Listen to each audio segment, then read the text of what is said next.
Subscribe The Sport Show.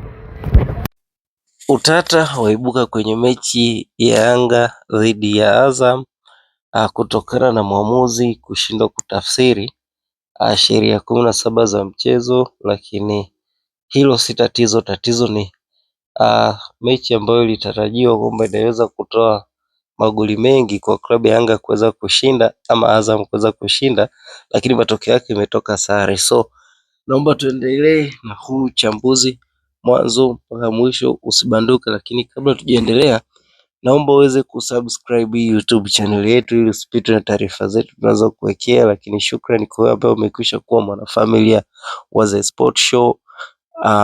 Asante kwa wewe ambaye unatupa maoni yako.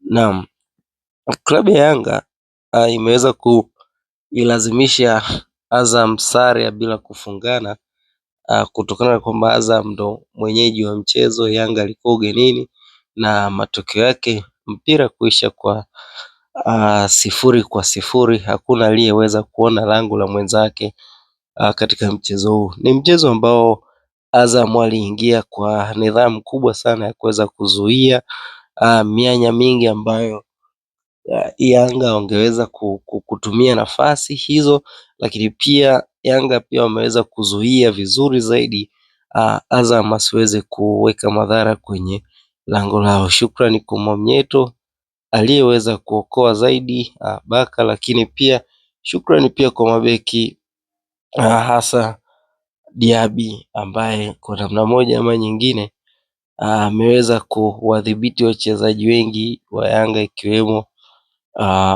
Pacome Zouzoua. So ni mchezo ambao uligubikwa na hisia kadhaa kwa upande wa Azam, ambapo kulikuwa kuna tukio lililokuwa linaaminika kwamba inaweza kawa ni penalti kwa upande wa Azam kutokana kwa Faisal, lakini pia kwa upande wa Yanga kumeibuka utata kwamba pengine Prince Dube alikuwa amefanyiwa madhambi, lakini ukifanya review ya lile tukio unagundua kwamba ilikuwa ni fair challenge kwa sababu beki tayari alikuwa ameucheza mpira na mpira ukabadilisha mwelekeo kutoka kule ambako ulikuwa unaelekea. Dube alikuwa anapeleka mpira golini, lakini mara ghafla beki akaucheza akaubadilishia mwelekeo.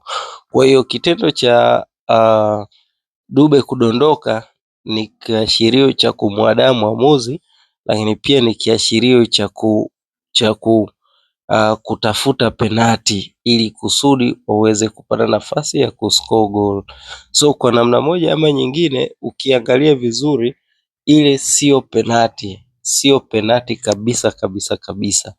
Na naungana na mwamuzi kwa kutafsiri sheria vizuri katika mchezo huu, kwa sababu man of the match kwa upande wangu nampa mwamuzi, kwa maana kwamba alibalance mchezo na mchezo ukawa fair kwa pande zote mbili, ambapo upande wa Yanga hawakuweza kutengeneza nafasi kiivo, lakini pia upande wa Azam waliweza kutengeneza nafasi hasa kipindi cha kwanza, na kipindi cha pili walishindwa kutengeneza nafasi kabisa.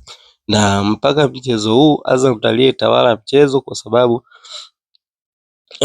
aliweza kudhibiti maeneo mengi sana ambayo kwao ilikuwa ni faida. Kwa Azam kuweza kupata point moja kwenye mchezo kama huu ni advantage kubwa kwao ukilinganishwa na wenzao ambao ni Yanga, ambao kwa namna moja ama nyingine tunaweza tukasema ni kwamba anajaribu kutafuta kupigania ubingwa, japo kudondosha alama mbili inakuwa ni jambo baya kutoka kwa Yanga, kwa maana kwamba wanazidi kupunguza gepu dhidi ya watani wao klabu ya Simba, ambao mpaka sasa itakuwa wametofautiana pointi 3 endapo Simba akishinda mchezo wake ujao.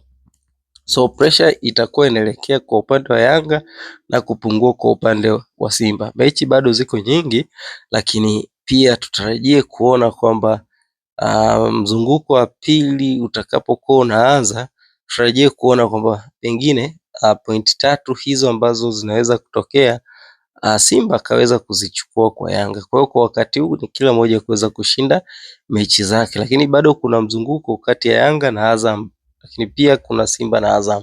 Hizo ni mechi ambazo bado zipo zinasubiriwa kwa hamu kwa namna moja ama nyingine, kwa maana hapo ndo sehemu ambapo kila mmoja atajua atasimama kwenye nafasi ipi. Lakini kubwa zaidi ambalo lipo ni kuhusiana na kocha wa klabu ya Yanga. Huyu kocha nimejaribu kuzungumza mara nyingi sana kwamba ni mtu ambaye ana falsafa za kujilinda zaidi kuliko kushambulia. Katika timu zote kubwa alizokutana nazo, hakuna timu hata moja iliyoweza kuishambulia kwa kasi. Haipo. Ukitoa mechi ya Simba ambapo ilikuwa kidogo na ugumu kwa pande zote, lakini alishindwa kuscore goal, ila kwa mechi nyingi sana amekuwa ni muumini sana wa kujilinda kuliko kushambulia. Pengine anatarajia au anajaribu kutengeneza kikosi ambacho kitakuwa kinacheza kwa counter attack, tofauti na ambavyo na watangulizi wake ambao walikuwa wanaweza kucheza mpira kuanzia nyuma mpaka mbele na kuweza kushinda. Kwa klabu ya kama Yanga ambayo ilishazoea au ilikuwa kwenye mfumo wa kupata ushindi kwa magoli mengi, kwa kocha huyu anashindwa kabisa kwa timu kubwa kuweza kuzifunga. Pengine anasubiri timu ije ingie kwenye mfumo wake na kuweza kuifunga, ila siioni timu hiyo ambayo itakuja kuruhusu kufungwa kirahisi kwa mfumo huu wa Yanga. Shukrani hadi wakati mwingine.